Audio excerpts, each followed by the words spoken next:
أهلا بكم في محاضرة جديدة من MK Frontend Academy. النهاردة هنكمل مع بعض شغل على ال CSS.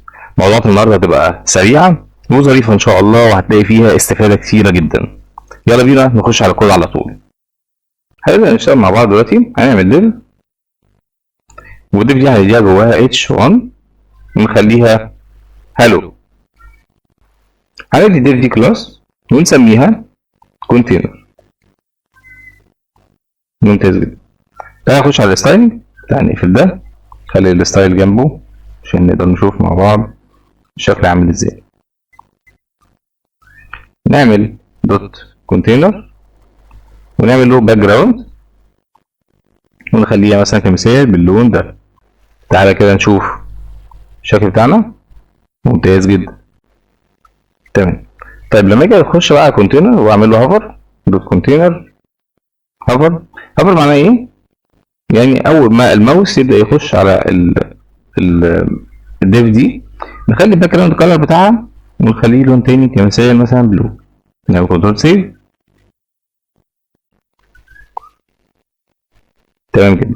يبقى احنا كده الهوفر معناه ايه؟ معناه ان انا اول ما الماوس يعمل هافرنج عليها، يعني اول ما الماوس يجي على المكان ده يبدا ان هو يشتغل على اللون او يشتغل على الفونت سايز، اي حاجه بقى انت عايزها، يشتغل على اي حاجه ويتغير شكله. طيب ممتاز. طيب تعالى كده نجرب حاجه تانيه. نعمل البي لورم سيف معانا بالشكل ده. اول ما يجي الماوس عليها يقدر يغير. ممتاز جدا. طيب انا مش عايز على الكونتينر كله، انا عايز على البي بس. على البي بس يبدا يتغير ويعمل هوفر ويعمل بلو. ممتاز جدا. يبقى انا كده عملته على البلو بس. ماشي. هل ينفع اعمله على اتش 1؟ اه طبعا. هي دي اتش 1 هوفر. اول ما يجي على اتش 1، طبعا اتش 1 عشان هو اخد الستايل بتاع الويتس كله لان هو انلاين بلوك فيشتغل معانا. ممتاز. طب ايه اللي انا ممكن اعمله تاني؟ في عندنا حاجه اسمها سكيل يعني بيكبر حجم الشاشه. واحد من واحد. ادي السكيل بتاعه. طيب حلو جدا. ماشي تمام. ممتاز. ادي كده الاتش 1 بيتغير معانا. ممتاز. علشان الشكل بتاعنا يبقى افضل، في عندنا حاجه اسمها ترانزيشن ده يعني ايه؟ يعني بيديك وقت وديلي علشان تقدر تستخدم العنصر ده بشكل اظرف من كده شويه. طيب تعالى كده نشوف ايه اصلا العناصر بتاعه الترانزيشن. تعالى نخش على الكود نحطهم كده بعيد. تمام. ترانزيشن عندنا حاجه اسمها ترانزيشن ديلي يعني بيتاخر قد ايه، ترانزيشن ديوريشن بياخد مده قد ايه، ترانزيشن بروبرتي وتايمينج فانكشن. طيب تعالى ناخد كل واحده لوحدها. طبعا الترانزيشن دي اساسيه زي ما اتفقنا، ممكن تاخد كل العناصر مره واحده. طيب خلينا ناخد الاتش 1 يعني اصلا عامل له هوفر. طيب هنعمل برده كمان ان هو يعمل هوفر ويعمل عليه حاجه ثانيه زي مارجن ويعمل له 20 بكسل، بحيث احنا لما نخش على عنصر يقدر يتحرك معانا بالشكل ده. تمام. ممكن حتى كمان نخليها. ممتاز جدا. طيب نبدا بقى نشتغل دلوقتي على الترانزيشن. نعمل ترانزيشن. بص عندنا حاجه اسمها اقول لكل العناصر اول حاجه معينه انا عايزها. تمام. خلينا بس الاول ناخد ترانزيشن الاول. ديلي. ترانزيشن ديلي يعني الوقت اللي هو هياخده عشان يقدر يشتغل. نعمله مثلا 2 سكند.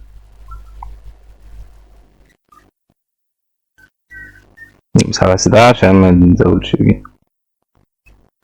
ممتاز. طيب عندنا ترانزيشن ايه؟ ترانزيشن ديوريشن.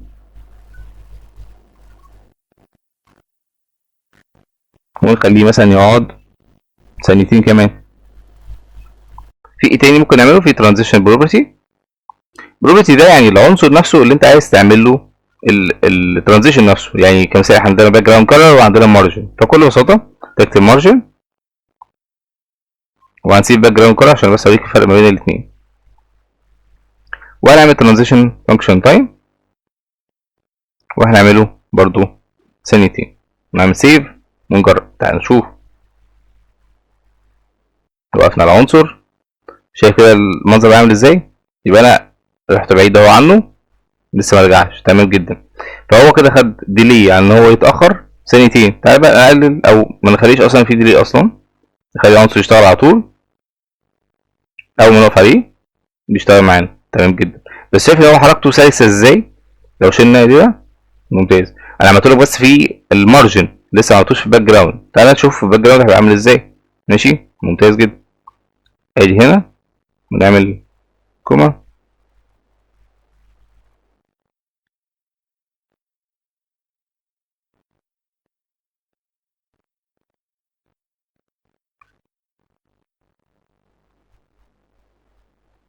شايف المنظر بقى عامل ازاي؟ احسن بكتير جدا طبعا من الاول. باك جراوند كلر، تعالى نشوف، نقف عليه تمام جدا. شايف ان الستايلنج بتاعه بقى احسن بكتير من الاول. ممتاز ممتاز جدا. طيب خلينا نعمل حاجه تانية كمان. طبعا احنا عشان بنعمل كل الكلام ده كله في اكتر من شكل، فاحنا ممكن نختصره زي ما اتفقنا ونعمله شكل واحد. ازاي؟ تعالى نشوف. ادي H1 ونعمل ترانزيشن. انا عايز اديله لاني عنصر لكل العناصر، ادي اول. عايز اديله وقت قد ايه؟ نعمله 5 ثواني. عايز اعمل له شكل عامل ازاي؟ في عندنا بقى حاجه اسمها الايز وايز ان وايز اوت. تعالى نشوف كده مع بعض. ايز ان وايز اوت، نعمل كنترول سيف.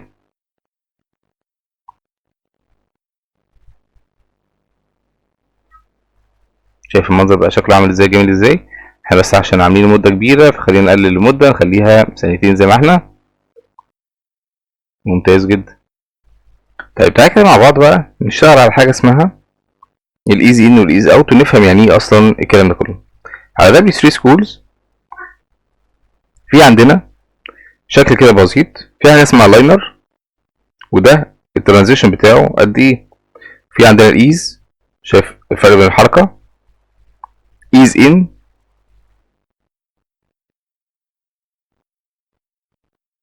وادي الايز اوت وادي الايز ان اوت. طبعا هي الفروقات في الشكل مش كبيره، ولكن انت ممكن تبقى عايز حاجه تبقى سريعه شويه بشكل كده، يبقى ايز، وتبقى سريعه برضه في الرجوع. ايز ان يعني بيروح بالراحه ويرجع بالراحه. الايز اوت نفس الكلام بس بيبدا يشتغل اسرع شويه من الايز ان. الايز ان اوت بياخد السرعتين في الان وفي الاوت بنفس السرعه، واللاينر على مهله خالص في الرايح وفي الجاي.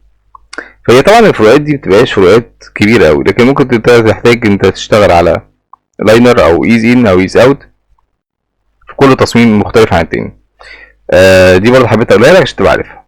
تمام ممتاز جدا. طيب يبقى كده عرفنا الهوفر وعرفنا نشتغل عليه ازاي في السي اس اس. ممكن طبعا يتعمل على اي عنصر انت عايزه، مفيش اي مشكله فيه. طيب تعالى ناخد حاجه تانية. انا بس مش قلبي هنا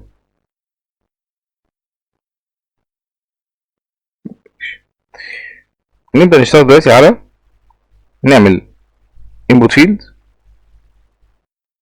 نسميه text ونعمل بليس هولدر ونسميه enter مثلا your name.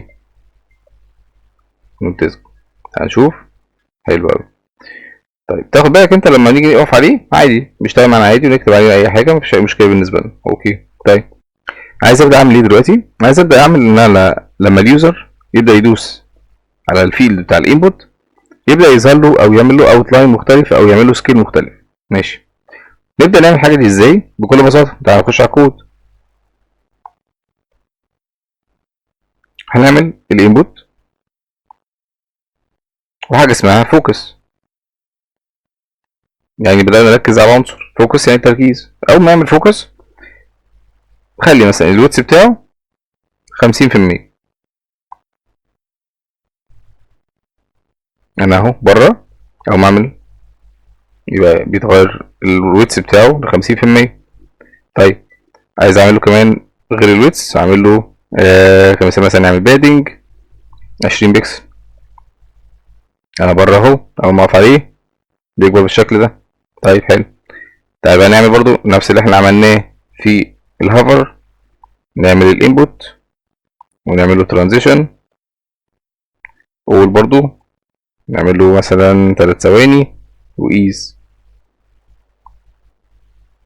احنا كده بره العنصر، اول ما نقف عليه ممتاز جدا. طيب تعال نشوف حاجة تاني. شوف لما بنبعد عنه يبدأ يتغير. حلو جدا. تعال بقى نعمله ايز ان واوت. شوف ايه الفرق. سيف.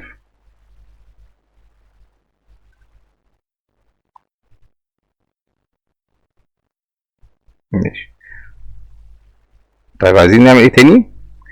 لاحظ برضو ان انت لما تيجي تقف عليه بيبقى اوريدي ازرق. طب لا انا مش عايز بقى يبقى ازرق، عايز اخليه لون تاني. اول حاجه لازم نعملها هنعمل الاوت لاين نون، ده الشكل بتاعه الخارجي، ونعمل له بوردر ونخليه مثلا 2 بكسل سوليد وبراون.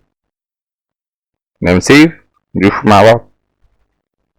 خلينا نبعد عنه. حلو.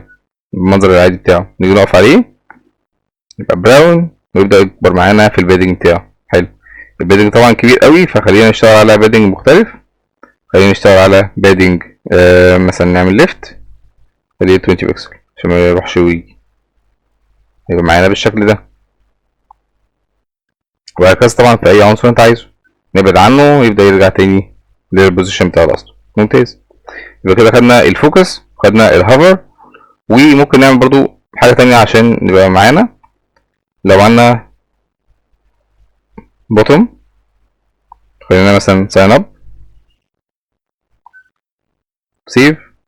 بص العنصر ده طبعا عايز اخلي الكراوزر بتاعه يبقى بوينتر، يعني اخلي العنصر بتاع البوتوم. خلينا نشوف كده شكل البوتوم بتاعه. ادي بوتوم ونعمل حاجة اسمها كراوزر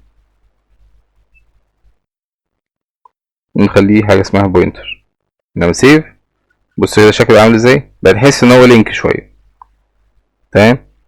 دي برضه من ضمن الحاجات اللي ممكن اشتغل عليها. طب في ايه تاني غير البوينتر؟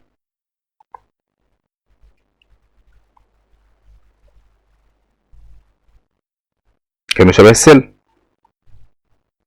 ايه تاني ممكن اعمله؟ كروسين مثلا. تمام. ممكن اعمله ايه تاني؟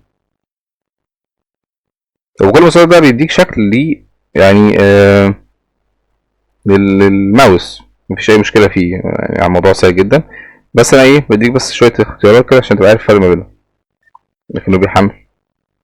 فدي طبعا حاجات سهله، بس احنا طبعا اكتر حاجه بنشتغل عليها هي البوينتر، كراوزر بوينتر.